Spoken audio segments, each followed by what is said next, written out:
Thank you, Mr. Speaker. House Bill 76 is about actuarial investigations. It relates to experience studies. As provided by state law, our state-administered retirement systems are required to undergo what is called an actuarial experience study to evaluate the reliability of the assumptions used in annual valuations. A few years ago, the General Assembly created a standardized approach to actuarial reporting by the systems and required that they be done every 5 years, as well as standardizing the reporting to the General Assembly as to the impact of the assumption changes. Assumptions fall into two buckets: economic or financial, and demographic. Economic are like inflation rate, investment returns, payroll growth. They're very easy to calculate by the board and their financial advisors.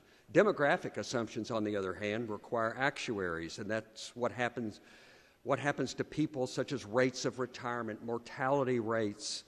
They're very costly to do, and we shouldn't do those because of the cost more than every 5 years.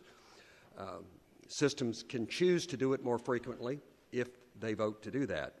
But since 2016, we've seen some very large changes in actuarial assumptions that's impacted our financial, the appropriations bills.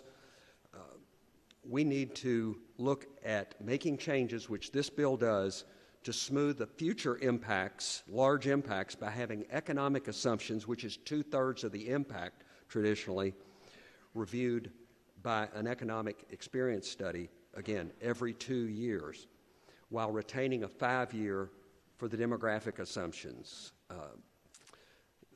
Again, it's the economic that have the biggest impact.